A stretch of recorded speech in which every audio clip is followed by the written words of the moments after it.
안녕하세요. 이번 강의는 피테크 관련 주요 법규를 소개하겠습니다.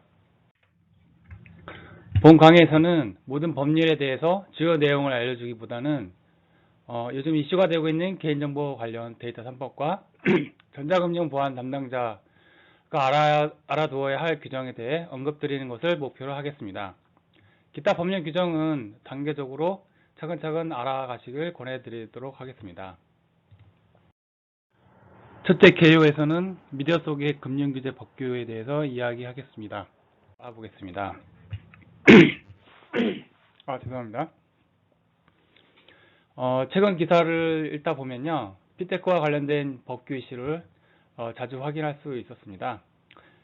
개인정보 이용에 대한 동의 없이 빅데이터를 AI 채팅에 사용한 이루다 사건과 이용자가 지도에 개인적으로 메모한 부동산 구입 정보 등이 노출된 카카오맵 사건이 발생했었는데요. 가명 정보를 공익 연구 목적으로 활용한다고 이용 동의를 받은 뒤에 이를 목적 외로 사용할 경우에 처벌 규정이 미비하다는 것이 문제되었는데요. 이에 김병욱 의원은 개인정보 처리자의 사전고지 의무, 그리고 개인정보 처리 방침의 사후적 통제를 강화하는 카카오맵 이루다 방지법, 즉 개인정보보호법 개정안을 대표 발의했습니다.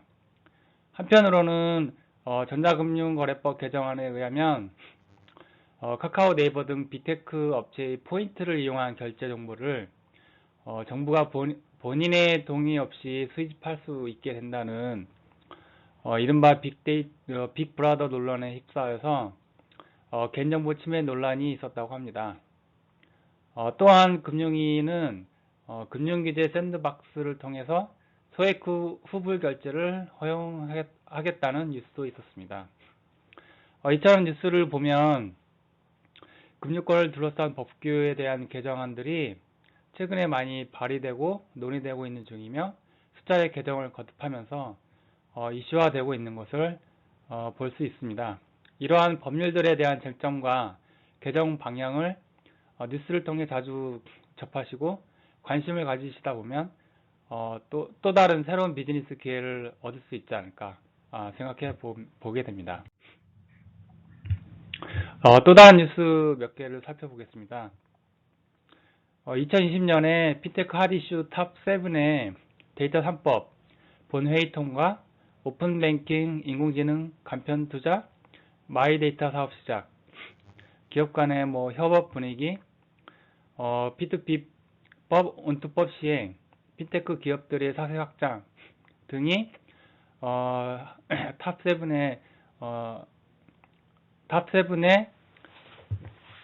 탑7으로 꼽을 수 있다고 합니다.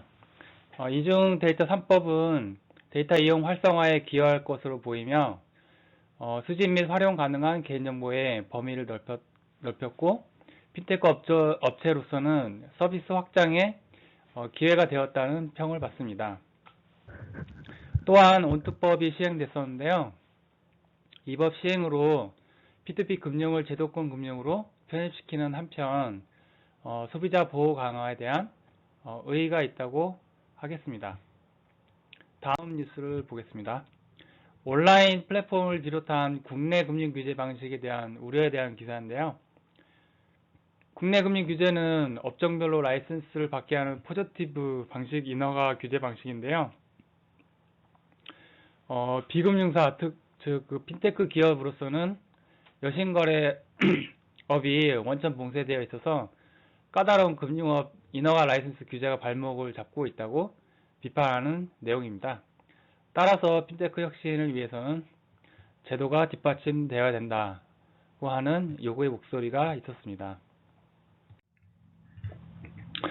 또 다른 뉴스에서는요, 금감원의 보고서에 따르면 책임 있는 혁신에 방점을 둔 자율 규제를 하겠다는 내용입니다.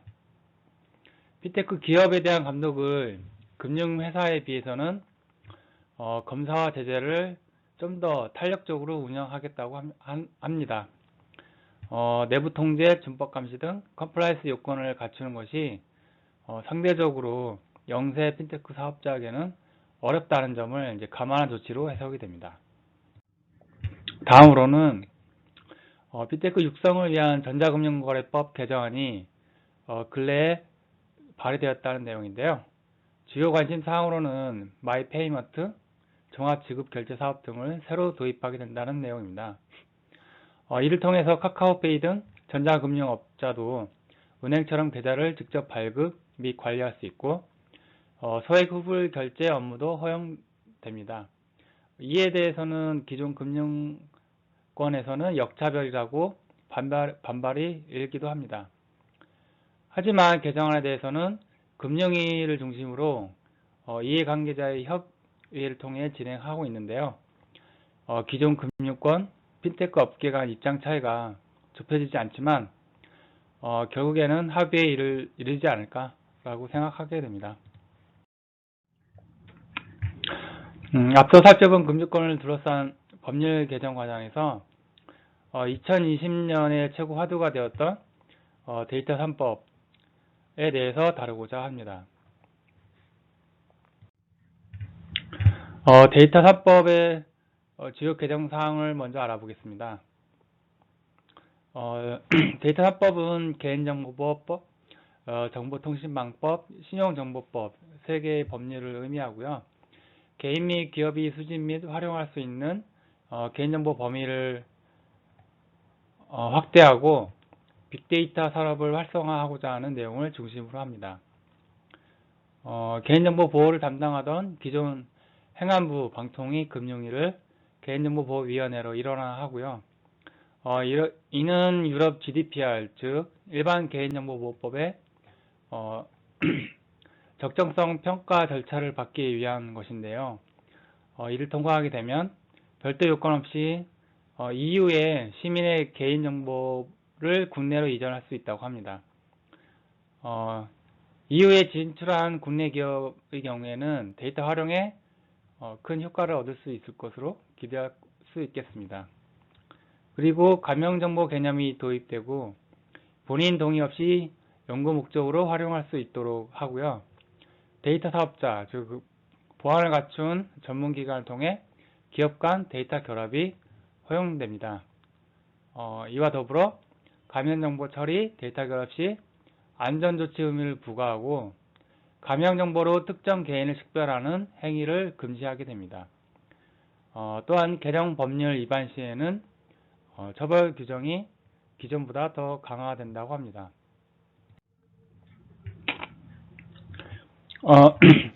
데이터 3법 중에 개인정보보호법 개정 사항을 좀 더 상세히 알아보겠습니다. 가명정보 처리가 핵심적인데요.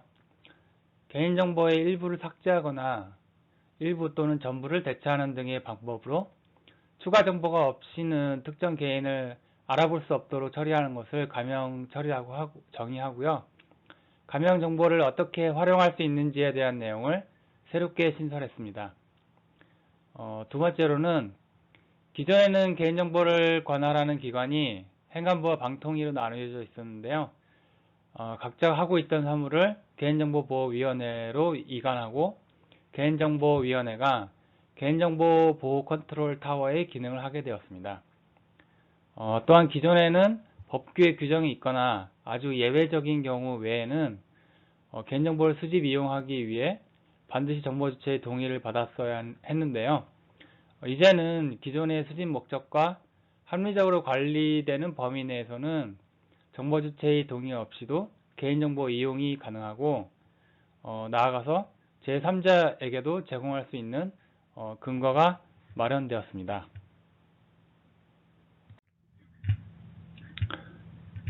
다음으로 가명정보를 어떤 경우에 사용할 수 있는지에 대해서 새롭게 규정하고 있는데요.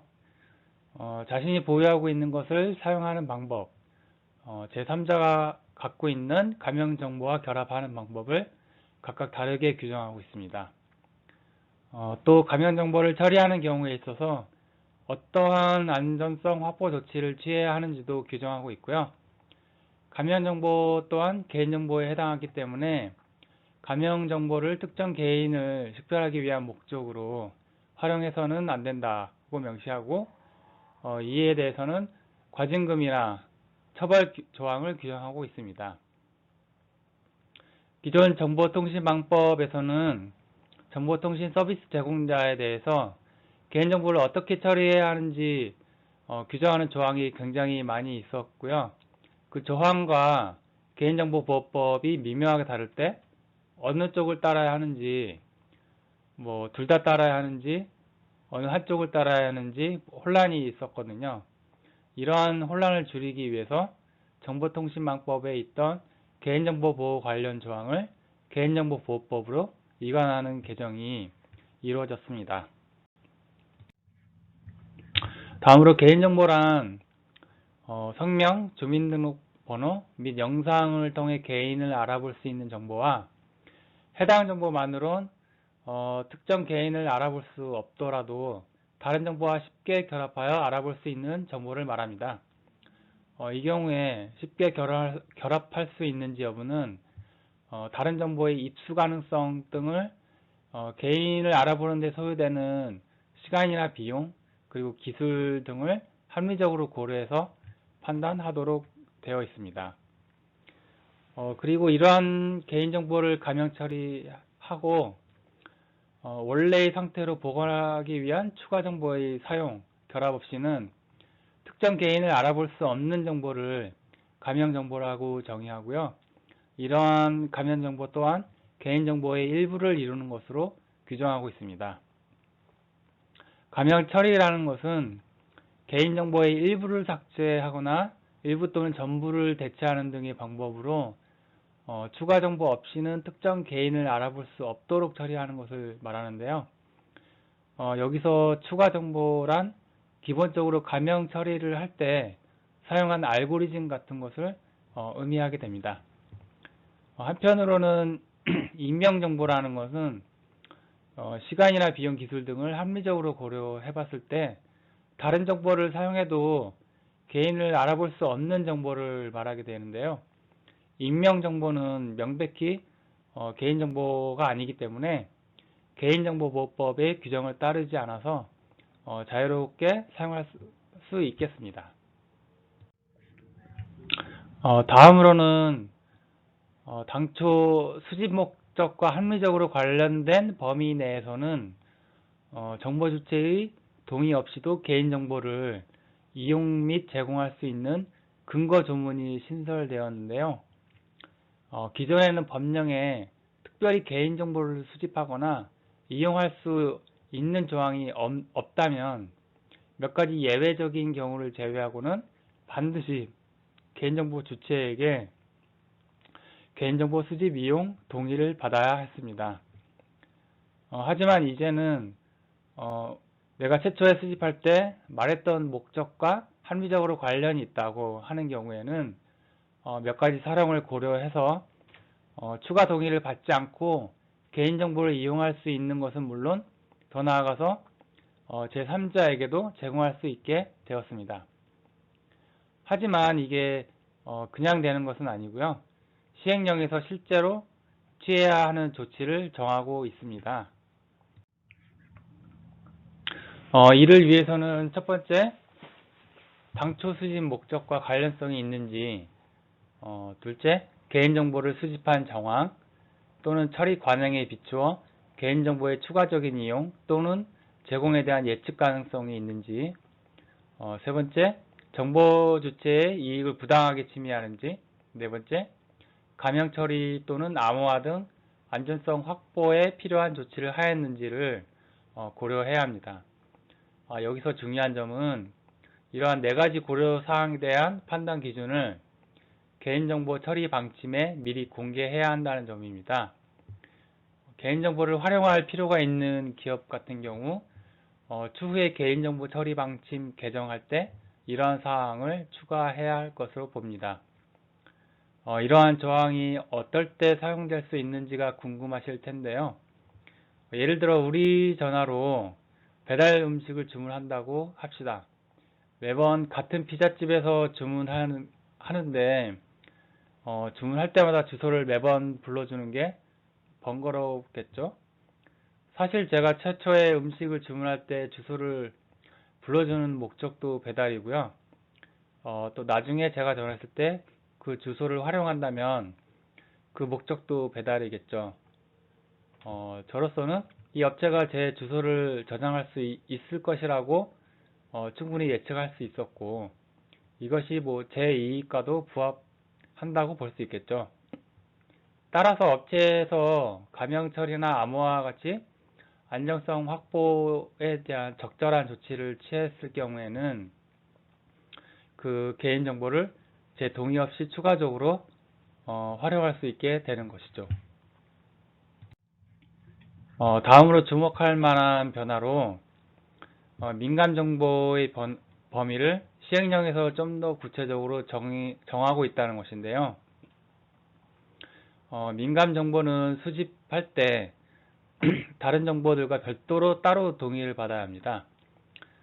이러한 민감정보에는 정보 주체의 사상, 신념, 노동조합, 정당 가입 및 탈퇴 혹은 정치적 견해, 건강, 성생활 등에 관한 정보, 또 대통령령으로 정하고 있는 사생활을 현저히 침해할 우려가 있는 정보 등이 있습니다. 이번 시행령에서는요, 개인의 신체적, 생리적, 행동적 특징에 관한 정보로 특정 개인을 알아볼 목적으로 일정한 기술적 수단을 통해 생성한 정보를 이제 민감 정보로 규정하고 있습니다. 예를 들어서 지문이나 안면 인식 정보, 홍채 정보 같은 것을 예를 들 수 있는데요. 이러한 정보를 수집하는 기업에서는 향후 다른 정보 수집과는 별도로 동의를 받아야 합니다. 그 외에 또 추가된 민감 정보로는 인종과 민족에 관한 정보도 추가되어 있습니다. 그 다음으로는요, 정보통신 서비스 제공자 등의 개인정보 처리 등 특례 조항이 39조의 3부터 쭉 나열되어 있습니다. 이 부분은 좀 아쉽다고 할 수 있는 거는요, 여전히 위에 있는 일반 조항하고 내용이 겹쳐 있어서 혼선을 빚을 수 있는 부분들이 있는 건데요. 오늘 알려진 소식에 따르면 이러한 조항이 위 일반 조항들과 합치는 개정안을 발의해서 준비 중에 있다고 하는데, 일단은 현행 법률을 살펴보겠습니다. 여기서는 정보통신 서비스 제공자 등이 다른 사업자, 일반 사업자들과 어떤 차이점이 있고 개인정보를 처리해야 하는지 주목해서 설명하겠습니다. 먼저 정보통신 서비스 제공자가 개인정보를 수집할 때는 동의를 거부할 수 있다는 사실과 그에 대한 불이익을 고지할 의무가 없다고 합니다. 그리고 선택 정보를 정보 주체가 제공하지 않는 경우에도 정보통신 서비스 제공자는 서비스 제공을 거부해서는 안 된다는 점도 명시적으로 규정하고 있고요. 만 14세 미만 아동에 대해서 개인정보를 수집할 때 어떻게 해야 하는지도 규정하고 있습니다. 다음으로 구체적으로는 법적 대리인의 동의를 확인할 수 있는 방법은 시행령 제48조 이상을 참고하시면 되고요. 그 다음 조항에서는 개인정보 유출 등에 대한 통지, 신고에 대한 특례를 규정하고 있는데요. 정보통신 서비스 제공자들은 정당한 사유가 없는 한 개인정보 유출 등을 인지할 때로부터 24시간 내에 이용자에게 통지하고 보호위원회 등에 신고해야 합니다. 일반 사업자는 1000명 이상의 개인정보를 보유해야만 비로소 개인정보 유출을 신고할 의무가 있는데요. 정보통신 서비스 제공자 같은 경우는 보유하고 있는 개인정보 수랑 관계없이 무조건 신고하도록 규정하고 있습니다. 여기에서 정보통신 서비스 제공자 등은 정보통신 서비스 제공자와 그로부터 개인정보를 제공받는 자까지 포함하고요. 시행령에서는 개인정보 유출 시에 구체적으로 어떻게 통지를 하고 신고를 해야 하는지에 대한 내용이 규정되어 있습니다. 다음으로 개인정보의 파기에 대한 특례인데요. 정보통신 서비스를 1년 동안 이용하지 않는 이용자의 개인정보는 파기나 분리보관 등의 절차를 취해야 한다고 합니다. 다만 여기서 1년이라는 기간이 짧다면 짧을 수 있는데요. 이용자의 요청에 따라서 기간을 달리할 수 있도록 하고 있습니다. 그래서 실무적으로는 서비스 회원 가입 시에 별도의 동의를 받는 업체가 많다고 합니다. 얼마 동안 서비스를 이용하지 않을 때 개인정보 파기 및 분리 보관을 하기를 원하는지 사용자한테 별도 좀 1년 이상으로 길게 받을 수가 있는 거죠. 그리고 이용자의 권리에 대해서 약간의 차이가 있는데요. 개인정보 이용에 동의한 정보 주체는 언제든지 개인정보의 수집, 이용, 제공, 동의를 철회할 수 있습니다. 철회할 때는 개인정보를 복구 재생할 수 없도록 파기하는 등의 조치를 취해야 하는데요. 사실 개인정보 삭제와 결과적으로 비슷한 효과를 가져오기 때문에 큰 차이는 없을 것 같습니다. 다음으로 정보통신 서비스 제공자 등은 개인정보 침해 시에 손해배상 책임을 이해하기 위해서 보험 또는 공제에 가입하거나 준비금을 적립하는 등의 조치를 취해야 합니다. 이러한 의미는 정보통신 서비스 부문에서 전년도 매출액이 5천만 원 이상이거나 전년도 말 기준 직전 3개월간 개인정보를 저장 관리하는 이용자 수가 1일 평균 1,000명 이상일 때 부과되게 됩니다. 또 정보통신 서비스 제공자 등은 개인정보가 정보통신망을 통해 노출되지 않도록 해야 하는 의무뿐만 아니고요. 보조위원회나 키사 요청이 있을 시에는 공중에 노출된 개인정보를 삭제하거나 차단할 조치를 취할 의무가 있게 됩니다. 다음으로는 국내 대리인 지정이 있는데요. 국내 주소 또는 영업소가 없는 정보통신 서비스 제공자 등은 이용자 수나 매출액에 따라서 국내 대리인을 서면으로 지정해야 한다고 합니다. 그런데 모든 업체가 이러한 부담을 지니는 것은 아니고요. 전년도 매출액이 1조 원 이상이거나 정보통신 서비스 부문에 한정해서 매출이 100억 원 이상인 경우 또는 전년도 말 기준으로 직전 3개월간 개인정보가 저장되고 있는 이용자 수가 1일 평균 100만 명 이상인 경우에 비로소 국내 대리인 지정 의무를 부담하게 됩니다.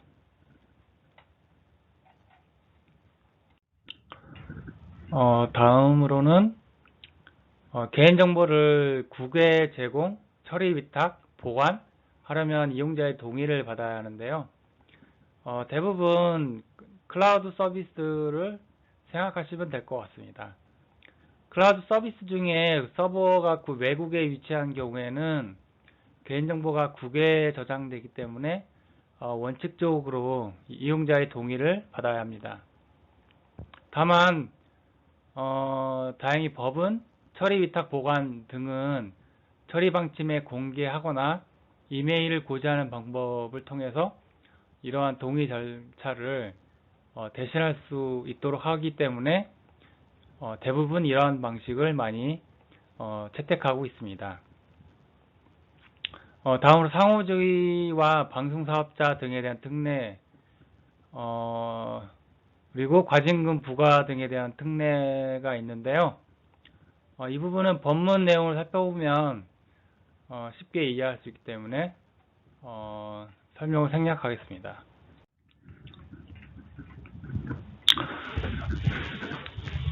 법에서는 가면정보 처리에 대한 조항을 많이 두고 있지는 않습니다. 개인정보 처리자는 통계 작성, 과학적 연구, 공익적 기록 보존 등을 위하여 정보 주체의 동의 없이 가명정보를 처리할 수 있다고 규정하고 있는데요. 다행히 가이드라인에서는 시장조사와 같은 상업적 목적의 통계 처리라든지 기술 제품, 서비스 개발 등 산업적 목적을 위한 과학적 연구를 위해서도 가명정보를 처리할 수 있다고 규정하고 있습니다. 목적을 한정으로 보는 대신에 넓게 보고 산업적으로, 상업적으로 다양하게 활용할 수 있는 기회가 열렸다고 볼 수 있는데요. 가명 처리 절차는 법에서는 규정하고 있지 않아서 가이드라인에 있는 내용을 참고할 텐데요. 여기서는 중요한 부분만 살짝 훑어보고 넘어가도록 하겠습니다. 먼저 가명 처리 절차는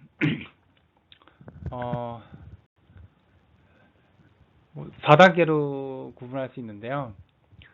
첫 번째로 목적의 적합성 사전 계획을 수립하는 단계, 두 번째 가명 처리를 정의하고 실제로 가명 처리를 하는 단계, 세 번째 가명 처리의 적정성을 검토하고 추가적으로 가명 처리가 필요한지 살펴보는 단계, 마지막으로 그걸 넘어 활용하고 사업적으로 가명 정보를 안전하게 사후 관리하는 단계까지 4단계로 규정되어 있습니다. 일반적으로는 가명 처리를 하더라도 아주 특이한 정보들은 여전히 개인을 식별 가능한 형태로 남아 있을 수 있습니다. 가이드라인에서 예시로 들고 있는 것은 어떤 호텔에 특별한 VVIP 방이 있다고 합시다. 어떤 사람이 어떤 방에 며칠부터 언제까지 투숙했다는 정보는 일반적으로는 가명 처리가 되어 있다고 볼 수 있는데요. 실제로 SNS에는 어디에 내가 숙박했다는 후기를 올린 사람들이 상당히 있죠. 특히 특별한 VVIP 룸 같은 경우에는 그 개인까지 식별할 수도 있기 때문에 이러한 경우에는 그 특이 정보를 가명 처리하는 조치가 필요할 수 있습니다. 이때 또 중요한 점은 온라인에 공개된 정보와의 결합 가능성까지 고려해야 할 경우가 있다는 점이죠. 식별 가능성이 범위를 비교적 넓게 해석하고 있다는 점을 주목할 필요가 있습니다. 이때 사전 준비 단계 같은 경우 가명 정보의 처리 목적을 구체적으로 규정해야 하는데요. 예를 들면 신제품 개발을 위한 과학적 연구 수행이라는 가명 정보 처리 목적을 추상적으로 규정하는 경우에는 안 될 거고요. 밑에 있는 것처럼 제품 성능 개선을 위해 개인별 특성에 따른 설문조사를 토대로 개인별 특성과 성능 요인의 연관성에 대한 과학적 연구, 이런 식으로 좀 더 이제 구체적으로 규정해야 한다고 합니다. 다음으로는 가면 정보의 결합이 좀 주목할 만한 부분이 될 수 있는데요. 본인이 가지고 있던 정보를 본인의 사업을 위해서 사용하는 경우에는 개인정보 수집 동의를 받을 때 그러한 사실을 명확히 밝히고 신규 서비스 개발이나 서비스 개선 등의 목적으로 개인정보를 활용할 수 있다고 되어 있었죠. 여기에 이제는 가명 정보를 제3자와 결합할 수 있는 가능성이 열렸기 때문에 이 조항의 활용도가 앞으로 더욱 주목받을 것 같습니다. 다만 그에 대해서 좀 엄격한 절차를 법률이나 가이드라인에 규정하고 있어서 그 부분을 좀 중요하게 살펴볼 필요가 있겠습니다. 간단하게 말씀을 드리면 개인정보 처리자 A와 B가 각자 보유하고 있는 가명정보를 결합해서 사용한다고 합시다. 이를 A나 B가 직접 수행할 수는 없고요.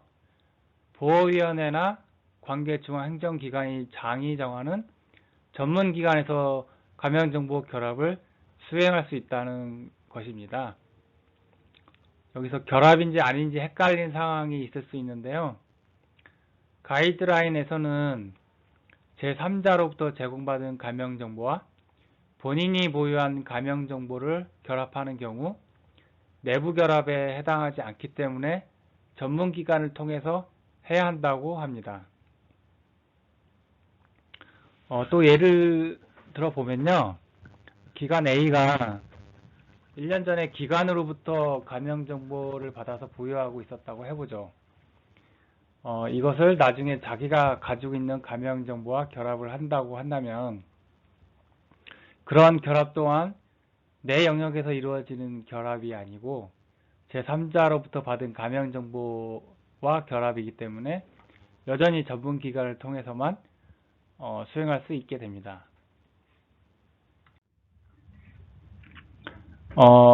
앞에 언급한 가명정보 처리를 요약하면요. 첫 번째, 기업 내 가명정보 결합은 자체 결합으로 제28조 2를 따르고요. 기업 간 가명정보 결합은 보안시설을 갖춘 전문기관에서 수행해야 하고요. 결합정보의 외부 반출은 가명 또는 익명 조치 후 전문기관의 승인을 받아야 하고요. 가명정보 결합 절차 및 방법은 고시에 자세하게 서술되어 있습니다.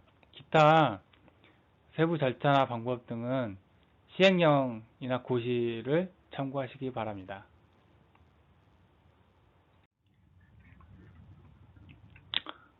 또한 가명정보 결합 절차는 약간 복잡하게 되어 있는데요. 시행령하고 가명정보의 결합 및 반출 등에 대한 고시에서 그 절차를 세부적으로 규정하고 있는데 이 부분이 글만 읽어서는 잘 이해가 안 되는 부분이라고 생각이 됩니다. 그래서 가이드라인 내용을 보시면요. 이것도 4단계로 구성되어 있는데 첫 번째 사전 준비를 하고 결합 신청하는 단계가 있고요. 그 다음으로 각자가 보유하고 있는 어떤 정보에 대한 것을 서로가 누군지 모르는 상태에서 결합을 해야 하기 때문에 그 두 정보를 매칭할 수 있는 결합키를 생성해야 합니다. 그리고 결합키와 일련 번호 정보는 결합키 관리 기간에, 일련 번호와 나머지 정보는 결합 전문 기관에 송부해야 합니다. 그 후에 3단계로 전문기관에서 결합 처리를 한 후에 개인정보가 완전히 가명정보화 되었는지 확인하고 추가 처리가 필요한 경우 또다시 추가 처리를 해야 하는 절차가 있습니다. 원래는 이것을 전문기관에서만 확인할 수 있는데요. 별도로 반출해서 분석해야 할 필요성이 있을 때는 반출 요청도 할 수가 있습니다. 마지막으로 심사를 받고 반출된 개인정보를 받아서 사후 관리를 하는 절차가 있습니다. 이때 반출은 항상 되는 게 아니고요. 소정의 기준을 가지고 결합 전문 기관에서 심사를 하게 됩니다. 그래서 이 기준을 충족할 때 비로소 반출 승인을 하도록 되어 있죠. 하기 그림을 참고하시면 좋을 것 같습니다.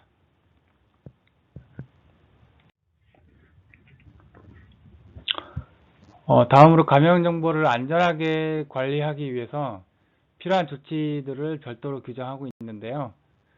가명정보는 여전히 개인정보에 해당하기 때문에 안전한 관리가 필요하겠죠. 그리고 가면 정보라는 것은 항상 추가 정보가 존재하기 때문에 그런 정보들 간의 관계를 규정하기 위해 별도 조항을 두고 있습니다. 가이드라인을 보시면요. 가명 정보와 추가 정보를 안전하게 관리하기 위한 내부 관리 계획을 수립해야 하고요. 가명 정보 처리 업무를 외부에 위탁하는 경우에도 여전히 개인정보에 해당하기 때문에 수탁자를 관리할 감독 의무를 부담하게 되죠. 그래서 계약서를 좀 더 철저하게 작성해야 합니다.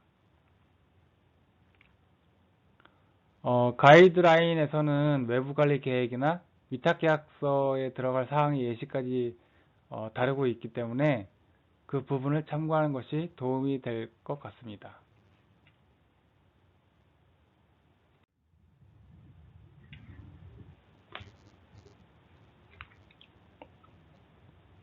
그리고 가명정보의 안전성 확보를 위한 조치로 가명정보와 추가 정보를 분리해서 보관하고 접근 권한을 분리하도록 법에서 규정하고 있습니다.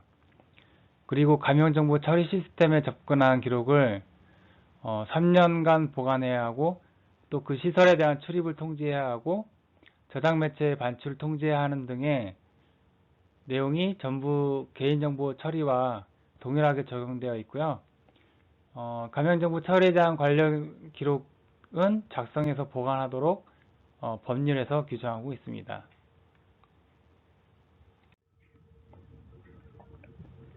그리고 가명정보 처리 과정에서 특정 개인을 알아볼 수 있는 정보가 생긴 경우에는 해당 정보를 즉시 사용 중단하고 회수해서 파기해야 하는 의무가 부과됩니다.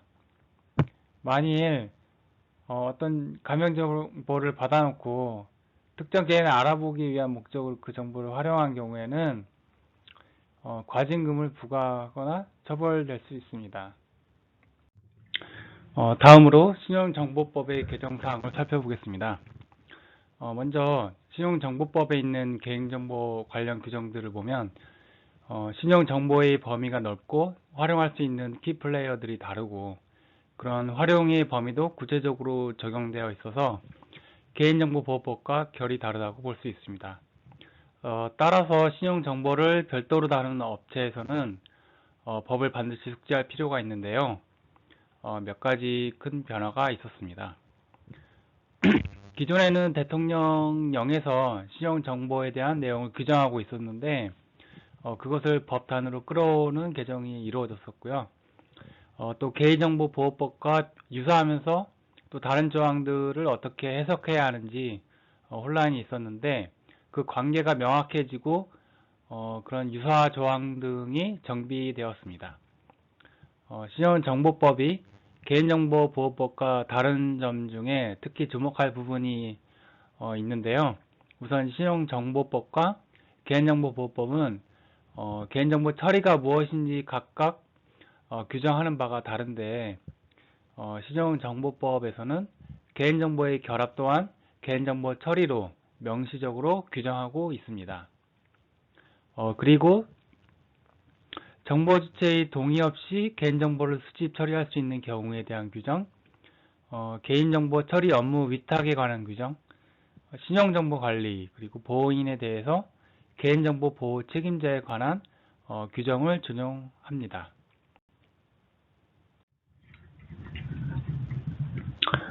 그리고 신용정보법에서도 가명처리나 가명정보, 임명정보에 대한 개념이 다 도입되어 있는데요. 가명정보를 상업적인 목적이나 상업적인 목적의 통계 작성, 그리고 연구 등에 활용할 수 있다는 것을 법단에서 명확하게 정의하고 있습니다. 그리고 또 정보 집합물의 결합이라는 개념을 사용하고 있는데요. 이 부분은 사실상 가명정보의 결합과 내용적으로 굉장히 유사하게 규정되어 있는 것을 가이드라인에서 확인해 보실 수 있을 겁니다. 원래는 신용정보 같은 경우 5년 이상 활용할 수 없다는 규정이 있었거든요. 가명 정보는 예외적으로 가명 처리 등 특정한 사항들을 고려해서 가명 처리 시 정한 기간 동안 보존할 수 있도록 규정하고 있습니다. 이 점은 활용 기간을 굉장히 넓힐 수 있는 환영할 만한 변화라고 볼 수 있겠죠. 그리고 또 가명 처리와 익명 처리에 대해서 구체적으로 어떻게 신용정보 처리자들이 활용할 수 있는지, 어떤 것이 금지되어 있는지를 정하는 규정들이 있습니다. 이 부분은 개인정보 보호과 비슷한 부분이 많은데요. 다른 부분은 다음과 같습니다. 개인정보보호법에서는 익명정보를 만들고도 그게 정말 익명정보로서 개인정보 보호와 관련된 부분을 적용하지 않고 그렇게 활용해도 되는지 계속 의문이 생기는 상황이 생기기도 하는데요. 반면에 신용정보법에 따르면 익명 처리를 한 기관은 이것을 금융위에 가져가서 익명 처리가 잘 됐는지 확인해 달라고 심사를 요청할 수 있어요. 이 심사에서 적정평가를 받은 경우에는 이 정보를 신용정보 주체를 알아볼 수 없는 정보로 보고 좀 더 자유롭게 활용할 수 있도록 규정하고 있습니다. 특정 가명 처리나 익명 처리 기록을 보관하거나 특정 개인을 알아볼 수 있게 된 경우에는 가명 정보를 회수하고 처리 중지하는 내용들이 개인정보보호법하고 동일하게 규정되어 있고요.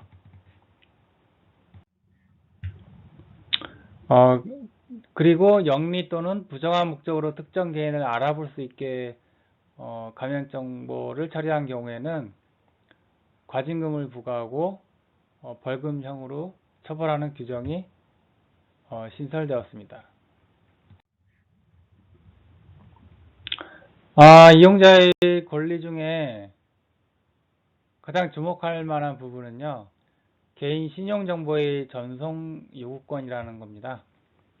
신용정보의 주체가 본인의 개인 신용정보를 신용정보관리회사 등에 전송하여 줄 것을 요구할 수 있는 권리인데요.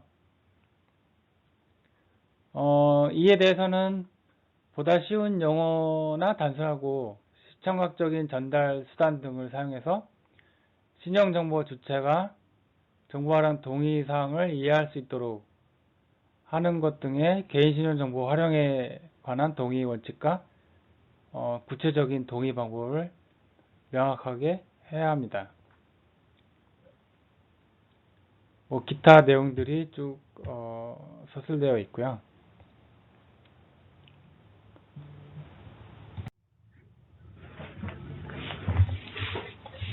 마지막으로 정보통신망법에 대한 개정 사항인데 이 부분은 특별히 언급드릴 내용은 없고요. 기존의 개인정보보호법하고 정보통신망법에 흩어져 있는 개인정보 관련된 사항들을 개인정보보호법으로 뭐든지 이관시켜서 두 법 간의 개인정보 보호에 관련된 사항에 대한 그 해석에 대한 혼란이 더 이상 없게 되었다는 점이 큰 변화라고 할 수 있겠습니다.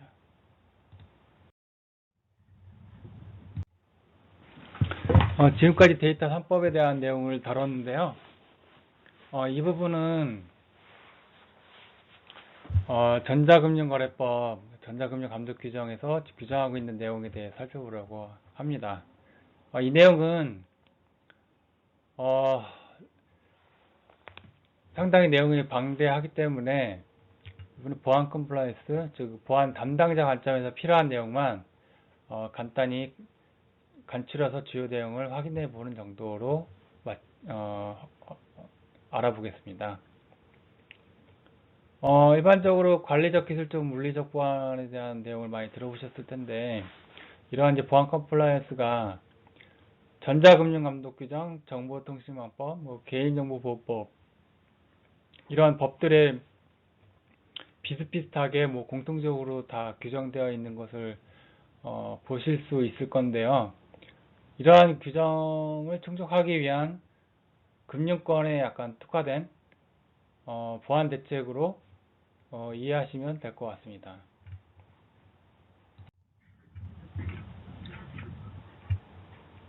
정보보호 정책 부분인데요. 금융회사의 경우에는 정부 기술 부문에 대한 실현 가능한 장기적 그리고 단기 계획을 매년 수립해서 금감원에 제출을 해야 합니다. 이때 정보보호 관련 법규 위반 시에 대한 제재에 대한 기준하고 절차를 포함해서 규정해야 하는데요. 컴플라이언스 내부 통지 절차를 정책적으로 매년 수립하게 해서 그것을 이제 감독하기 위한 규정으로 이해하시면 될 것 같습니다. 다음으로 정보보호 조직 운영에 관한 내용입니다. 금융위가 정하는 기준을 준수해서 정보처리 시스템 및 전자금융 업무 관련 전담 조직을 확보하고 전자금융 거래의 전자적 전송 및 처리를 위한 인력 및 예산 관련 규정을 준수하고 미이행 시에는 홈페이지 등을 통해 공시해야 하는 의무 규정이 있습니다. 또한 정보보호위원회를 설치하고 운영해야 합니다. 이어서 이용자에게 손해가 발생한 경우에는 배상 책임을 이해하기 위해 보험 또는 공제에 가입하거나 준비금을 적립하는 등의 조치를 취해야 하고요. 정보보호 예산 비율은 정보기술 부문의 예산의 7%를 확보해야 하고 이에 미이행 시에 공시 의무가 발생하게 됩니다. 다음으로 인적 보안인데요. 첫 번째로 전사인력 연소 프로그램 운영이 있습니다. 금융권의 인력 및 조직 운영은 예비원, 자질 향상 등의 양성을 위해서 교육 프로그램을 운영해야 하고요. 그리고 두 번째로 정보보호 교육 계획을 수립하고 시행해야 합니다. 다음으로 물리적 환경적 보안 파트인데요. 이는 전산실에 대한 화재나 수해 등 재해 및 외부 위해 방지 대책을 수립하고 운영해야 합니다. 다음으로 운영관리 파트인데요.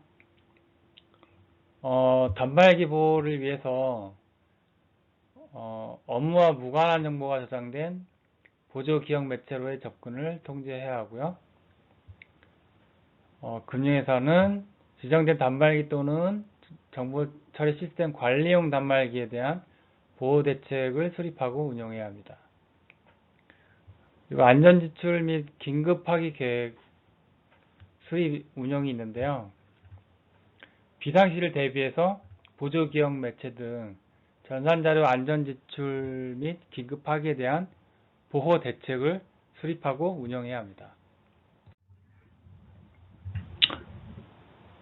또한 보조기억 매체의 보유 현황 그리고 관리 실태에 대한 정기적 점검하고 책임자를 확인해야 하고요.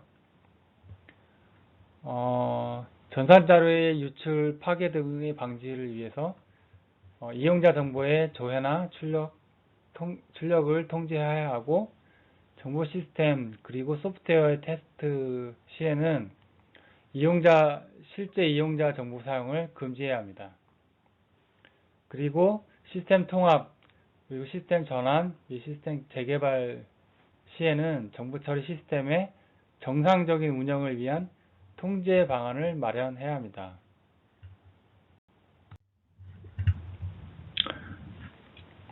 그리고 매년 1회 취약점 분석하고 평가를 실시하고요.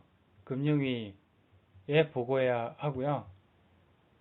그리고 이때 그 분석하고 평가한 결과에 대해서는 필요한 보완 조치의 이행 계획을 수립하고 시행해야 하고 또한 이제 금융위 소속 공무원을 통해서 취약점을 분석하고 평가한 결과 대한 점검, 그리고 이에 대한 보안 조치에 대한 이행 실태 점검을 실시해야 합니다.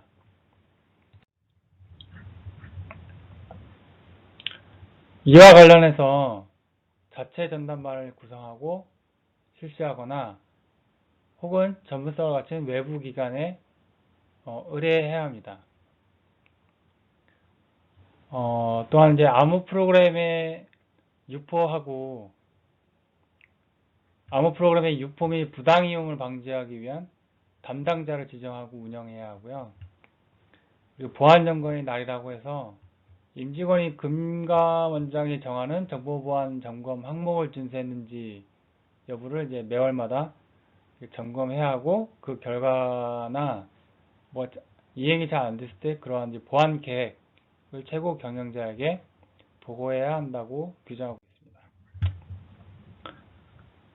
다음으로 IT 도입, 개발, 유지, 보수 관리에 대한 규정인데요. 정보 처리 시스템이나 전자금융 거래와 관련된 사업을 추진할 때는 그 예비 타당성, 그러니까 사전 타당성 검토를 실시해야 하고요. 이때 비용 대비 효과 분석을 실시하고, 이때 실제 사업을 추진할 때는 분석 설계 단계부터 보안 대책을 강구하도록 규정하고 있습니다.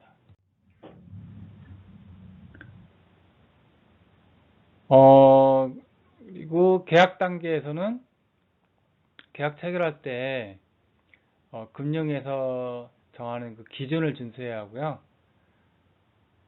다음으로 중요한 게 직무분리 운영이라는 건데,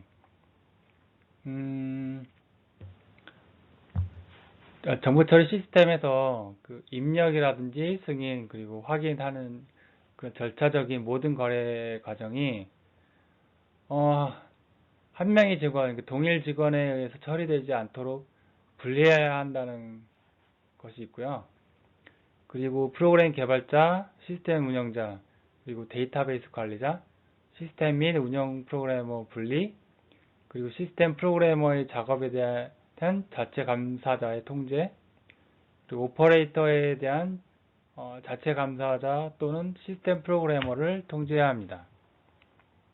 직무를 팀별로 다 분리해서 운영해야 한다는 점을 규정한 것입니다. 업무 연속성 관리인데요. 이 부분은 비즈니스 컨티뉴어티라고 해서 뭐 장애나 뭐 재해, 뭐 테러 등 긴급 상황 발생 시에 업무가 끊길 수가 있죠.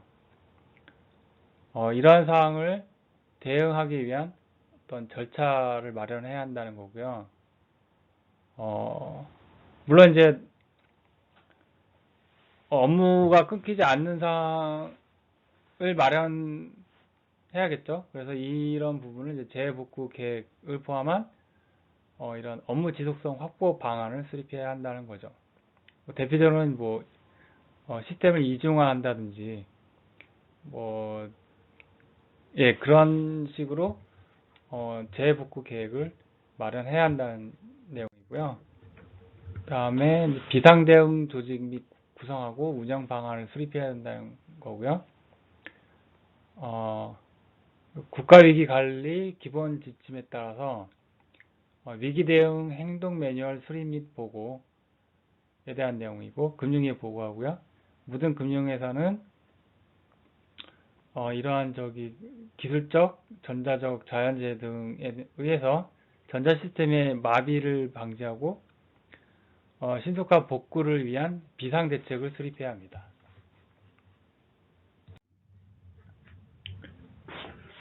다음은 보안사고 대응인데요.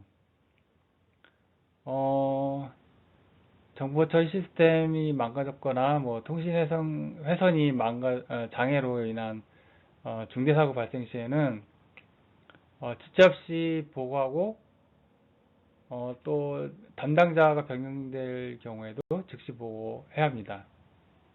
그리고 프로그램 조작과 관련된 금융사고 발생 시에도 위와 동일하게 보고가 이루어져야 하고요.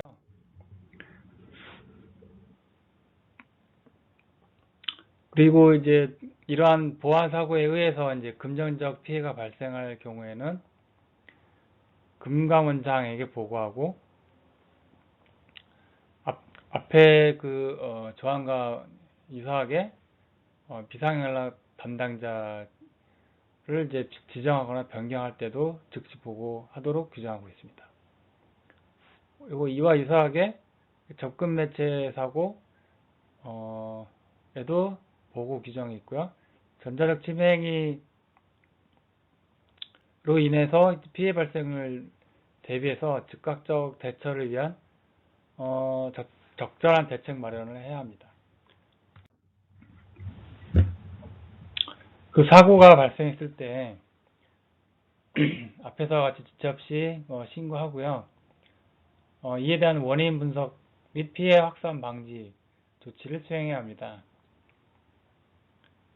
그리고 평상시에도 이에 대한 대응 능력을 확보하기 위해서 연 1회 이상 사고 대응 및 복구 훈련 계획을 수립해야 하고요. 여기까지 금융위 피테크와 관련된 주요 법규를 살펴보았고요. 법규에 규정된 사항이 구성적이 있기 때문에 지속적으로 예의주시를 할 필요가 있겠습니다. 다만 추상적으로 규정된 것이 많아서 구체적으로 이제 그 시행령이나 가이드라인, 표준 등을 참고해서 핀테크 사업에 해당하는 사항을 미리 파악해 두는 것이 필요할 것 같고요. 올해에도 핀테크 혁신 활성화 정책하고 맞물려 많은 규정이 개정 논의가 있을 것으로 예상이 되고요. 이러한 내용은 지금이라도 앞으로도 꾸준히 관심 있게 지켜봐 주시면 미리 법이 시행되기 전에 미리 대응할 수 있을 것으로 생각되고요. 새로운 기회의 장이 될 수 있을 것으로도 생각이 되기 때문에 이런 이제 그 법률이나 뭐 가이드라인 그런 내용들에 대해서 평소에 뉴스를 접하실 때 조금 더 관심을 가지고 지켜봐 주시면 좋을 것 같습니다. 본 강의는 여기서 마치겠습니다.